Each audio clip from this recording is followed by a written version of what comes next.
Hello student and welcome to Bharat Group of School and Junior College. I am your Madhubin Miss and today we are going to get our geography lecture. And what we are studying, our last lecture we have studied our lesson number 7, region and regional development. So what is the region we have studied? The region, a geographical area that distinguish itself from another area is called a region. This region can be very small or very large. Natural features which form the basis of a region are physiography, climate, vegetation and wildlife. We have studied about that and the two types of regions are the political boundaries which made a region and physical factors which made a region. So, physical factors include like river, mountains, where there is a river we said this is a river region or river plain or river basin region or mountain region. And the other factor is political boundaries, such like one country is another from another country and the district states between a country are different from another state, each are different to each other.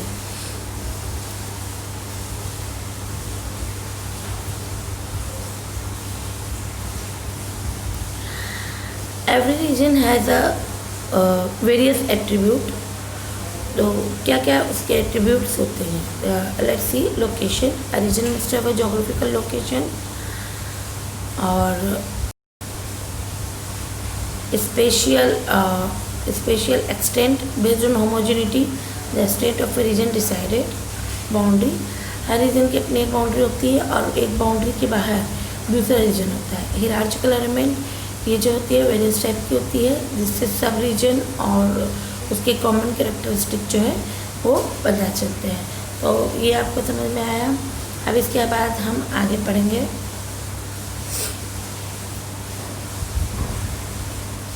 Difference between functional and formal region. तो जिसे हम लोगों ने last lecture में पढ़ा था, ये जो टू टाइप्स की जो रीजन्स होते हैं, एक होता है फॉर्मल रीजन और एक होता है फंक्शनल रीजन. तो फॉर्मल रीजन क्या होती है? फॉर्मल रीजन जो होते हैं वो ऐसे एरिया होते हैं जो इनहेबिटेड होते हैं पीपल के, वो वन और मोर कैरेक्टरिस्टिक इन कॉमन. इसके एग्जांपल मैंने दिया था, जैसे Maharashtra become the state of Marathi speaking of people and Kerala और Tamil Nadu become the state of Tamil speaking people. तो लिंग्विस्टिक बेसिस पे जो है वहाँ पर एक कॉमन कैरेक्टरिस्टिक है जिसकी वजह से जो फॉर्मल रीजन एक बना हुआ है या कंसीडर हुआ है. अब उसके बाद मैं फंक्शनल रीजन के बारे में.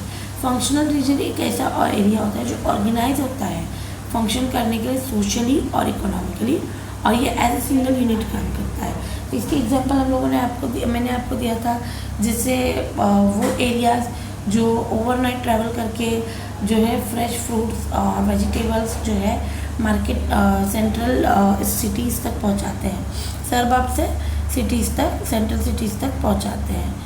अब इसके बाद हमने पढ़ा टेबल 7.2. कुछ क्वेश्चंस पूछे हुए थे और यहाँ पर हमको दिया हुआ था रीजन और उसका पर कैपिटा इनकम और उसकी population below poverty line, urbanisation, irrigated area to total sown area और per capita consumption of electricity per year in unit.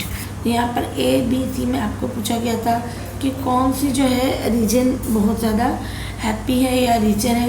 तो इससे ए जो है इंडिकेट कर रहा था कि ए ग्रुप जो है या ए रीजन जो है is much better condition than B region and C reason.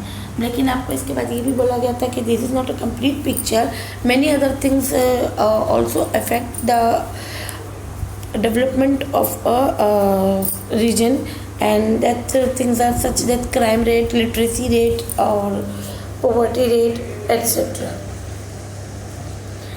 And there are the boundaries of functional regions and boundaries of formal region. So what the formal regions provide? TV tower, Wi-Fi, milk collection center and pizza outlet. और formal boundaries जो है ये एक particular boundary है जिसमें एक particular linguistic के या पर्टिकुलर रिलीजन के या पर्टिकुलर जो है कॉमन कैरेक्टरिस्टिक के लोग जो है इनहेबिट करते हैं. और जो फंक्शनल बाउंड्रीज है, ये जो है अपनी सर्विसेज इनको प्रोवाइड करती है।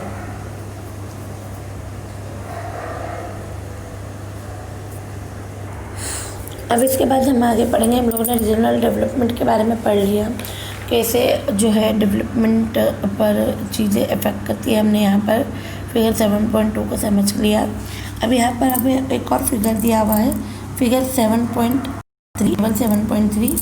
इस टेबल में हम लोगों को दिया हुआ है रीजन, उसका जोग्राफिकल फैक्टर और इफ़ेक्ट्स ऑफ द रीजन।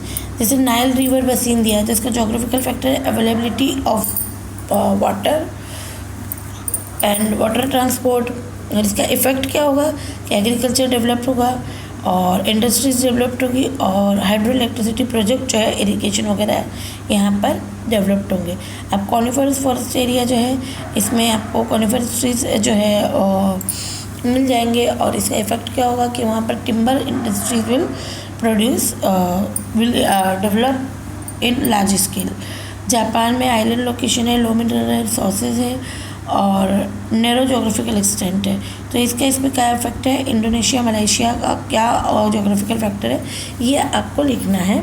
इसे कंप्लीट करके अपने असाइनमेंट बुक में लिखिएगा। अब इसके बाद में हम पढ़ेंगे फैक्टर्स अफेक्टिंग रीजनल डेवलपमेंट। सबसे पहले तो हमें डेवलपमेंट को समझना है। डेवलपमेंट मतलब टू गेट ग्रोइंग।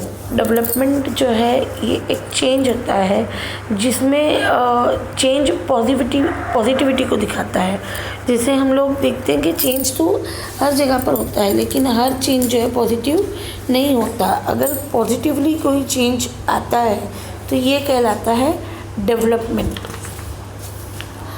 और डेवलपमेंट जो है अलग अलग टाइप का होता है, जैसे इकोनॉमिक डेवलपमेंट और ह्यूमन डेवलपमेंट एट्सेट्रा। तो सबसे जो इम्पोर्टेंट होता है डेवलपमेंट में वो होता है economic development.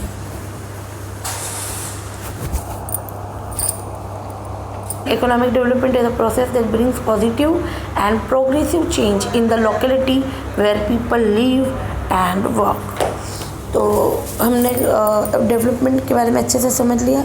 In geographical studies we have consider many factors when we talk about the development of a region. Development जो है खुद अपने आप में एक रिलेटिव टर्म है। ये इंडिकेट करती है इनकम को किसी रीजन की वेरियस एक्टिविटीज़ के थ्रू, उसकी क्वालिटी और क्वांटिटी की, इसकी पॉपुलेशन की, एजुकेशन की, लाइफ एक्सपेक्टेंसी, पॉवर्टी एट्सेट्रा को ये इंडिकेट करती है। ये इसके कुछ इंडिकेटर्स हैं। But no one indicator can be the only factor to decide the development of a region. किसी एक फैक्टर को हम या किसी एक डेवलपमेंट को एक तरह फैक्टर को जो है हम इंडिकेटर को एज अ सिंगल इफ़ेक्ट नहीं ले सकते। यानी हम ये नहीं कह सकते कि अगर किसी एक लाइन में जो है डेवलपमेंट हो रहा है तो इसका मतलब पूरी रीजन में डेवलपमेंट हो रहा है। Considering only one or few factors will never give a holistic view of the region. Generally, development जो है consider करती है when it takes into account the physical, economic, social, environmental, etc. aspects of a region. हमने अब तक के दूसरे aspect बहुत सारे एस्पेक्ट्स पर हैं जोग्राफिकल स्टडीज़ में, like population, land use, various economic activities. अब हम पढ़ेंगे हाउ ये जो है एक रीजनल डेवलपमेंट पे असर डालती है। जैसे population, increase in a population is burden on the economy, so increase in the economy is raising the high standard of living people, and so this everything is effect to each other. So now we will understand how these things, these factors affect the regional development of a region. So physical factor और regional development. Physical factor जैसे climate और relief, ये जो है effect करती है development को। ऐसे एरिया जहाँ पे लैंड जो है लेस फर्टाइल होता है, वाटर की स्कैर्सिटी होती है, डिसीजेस फ्लोरिश होती है, वो एरिया जो है लेस डेवलप्ड होती है। इसकी जो एग्जांपल है region located in the tropical rain forest. On the other hand fertile land, favourable climate और good rainfall promote the development. For example Mediterranean region. The physical setting of a region is also very important. If regions are landlocked or located in high mountain ranges, or if there is a lack of navigable rivers, long coastlines, or good natural harbors, with even presence of other natural resources, the region may not develop well sometimes. There is presence of large resources, but climate may not be favorable, population may not be present to exploit the same. For example Antarctica. तो अभी आपको समझ में आया कि physical factors जो regional development को affect करते हैं, सबसे पहले तो क्लाइमेट और रिलीफ है। अगर कहीं पर फर्टाइल लैंड होता है, स्कैरसिटी ऑफ वाटर नहीं होती है, यानी वाटर अवेलेबिलिटी होती है, और नेविगेशन करने के लिए रिवर्स अवेलेबल होती है, और तो वहाँ पर जो है डेवलपमेंट बहुत इजीली हो जाता है। इसके दो एग्जांपल दिए हुए। जहाँ पर डेवलपमेंट नहीं हुई है वो है ट्रॉपिकल रेन फॉरेस्ट, और जहाँ पर हुई वो है मेडिटेरेनियन रीजन। और ऐसी जगह जहाँ पर जो लैंड लॉक्ड होता है, जैसे पूरी पहाड़ों से घिरी हुई है, ऐसी जगह पर भी डेवलपमेंट बहुत मुश्किल होता है। और द रीजन, और जो कुछ ऐसे रीजन भी होते हैं जहाँ पर रिसोर्सेज बहुत ज़्यादा होते हैं, लेकिन वहाँ का क्लाइमेट जो है फेवरेबल नहीं होता, जिसकी वजह से वहाँ पर पॉपुलेशन नहीं पहुँच पाती और उसे एक्सप्लॉइट नहीं कर पाती है। इसकी एग्जांपल है अंटार्कटिका। अब हम पढ़ेंगे पॉपुलेशन एंड रीजनल डेवलपमेंट। हम लोगों ने डेमोग्राफिक ट्रांजिशन थ्योरी पढ़ी in countries in which stages do you think will be called developed. तो हम लोगों ने पढ़ा कि 4th और 5th स्टेजेस पे जो है कंट्रीज़ बहुत ज़्यादा डेवलप थी। हाँ, ट्रांजिशन डेमोग्राफिक ट्रांजिशन थ्योरी में having looked at the various shape of pyramids which pyramid will represent a developed country. तो हम लोगों ने जो पिरामिड पढ़े थे उससे हमें कौन सा पिरामिड को समझते हैं, वो कौन सी जो कंट्री है वो डेवलप्ड है वो बताना है। After having answer both the question about what can you comment upon the role of population in a regional development. जो किसी भी रीजन के डेवलपमेंट के लिए पॉपुलेशन का होना ज़रूरी है। जैसे हम लोगों ने ऊपर पढ़ा कि क्लाइमेट फेवरेबल नहीं है, इसलिए वहाँ पर पॉपुलेशन नहीं है, और पॉपुलेशन नहीं है तो उसके रिसोर्सेज को एक्सप्लॉइट नहीं कर पा रही है, और एक्सप्लॉइट नहीं हो पा रही है तो वहाँ पर जो है डेवलपमेंट नहीं हो पा रहा है।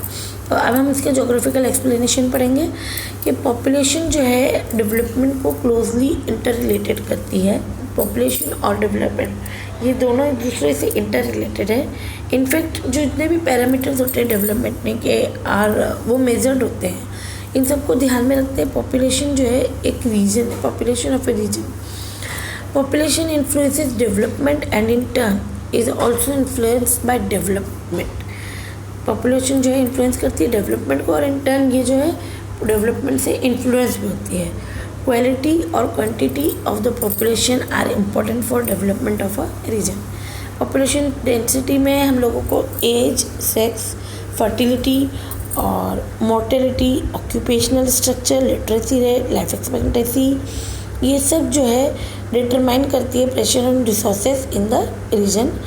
At the same time, they can also determine how efficiently the resources in a region will be used by the population. यानी जो रिसोर्सेज है ये इस पॉपुलेशन को पूरी तरह से जो है efficiently अवेलेबल होना चाहिए। In the 5 stage of demographic transition, the later stages have low birth rate and death rate. This will imply that the region with such low growth will have greater development because there will less population to spend on.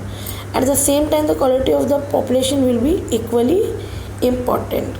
जैसे मैंने आपको बताया कि 3rd और 4th transition theory में हम लोगों को दिखाई दिया था कि लो बर्थ रेट और लो डेथ रेट है, जिसकी वजह से जो है पॉपुलेशन ग्रोथ कम हो रही है और जिसकी वजह से एक्सपेंडिचर कम हो रहा है, तो इकोनॉमिकली क्या हो रहा है, मजबूत हो रहा है।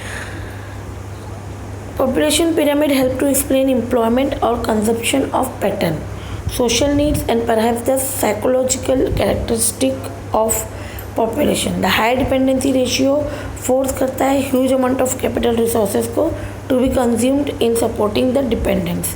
इन्हें आपको हम लोगों ने जब population part 2 में हम लोगों ने पढ़ा कि there are 2 type of population, one is dependent and one is independent.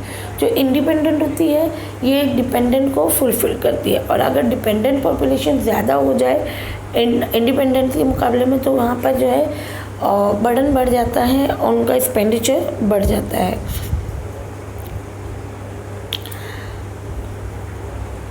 The existence of relatively large population of working age is associated with higher economic development and high living standard। जबकि इसमें हम लोगों को पता ये भी पढ़ा था हमने कि अगर वर्किंग पॉपुलेशन ज़्यादा हो, वर्किंग एज के लोग ज़्यादा हो, या ऐसी पॉपुलेशन जो इंडिपेंडेंट है, जो सेल्फ डिपेंडेंट है, अगर ये ज़्यादा होती है तो इससे इकोनॉमिक डेवलपमेंट ज़्यादा होता है और लिविंग स्टैंडर्ड बढ़ जाता है। If migration is high in a region, the region will face problem of using the population for various activities. अगर किसी जगह पर माइग्रेशन माइग्रेंट ज़्यादा आ जाते हैं, माइग्रेशन की वजह से पॉपुलेशन बढ़ जाती है और जिसकी वजह से जो है रिसोर्सेज कम पड़ने लग जाते हैं। जैसे हम लोगों ने कौन कौन से रिसोर्सेज पढ़े थे, अवेलेबिलिटी ऑफ वाटर, लैंड और residential areas etcetera. Regions where people are migrating in large numbers shows that it has a good employment opportunities भी है, बेटर लिविंग कंडीशन भी है, जो पुल फैक्टर बन जाते हैं। जबकि माइग्रेट पॉपुलेशन जो है प्रेशर और पैदा करती है रिसोर्सेज पे और उन फैसिलिटीज़ पे जो कि उस रीजन के रिसिपेंट के लिए होती है। You know that higher the population lower will be the per capita income. जितनी ज़्यादा पॉपुलेशन होगी उतना पर कैपिटा इनकम कम होगा। पर कैपिटा इनकम जो है ये एक इम्पॉर्टेंट इंडिकेटर है डेवलपमेंट का। On the other hand, if the population is low in it may hamper further development as there will be lack of human capital to exploit the resources. तो अब यहाँ पर आपको टेबल 7.4 दिया हुआ है। यहाँ पर आपको percentage of malnourished children about to enter school और government expenditure on education percent of total budget दिया हुआ है।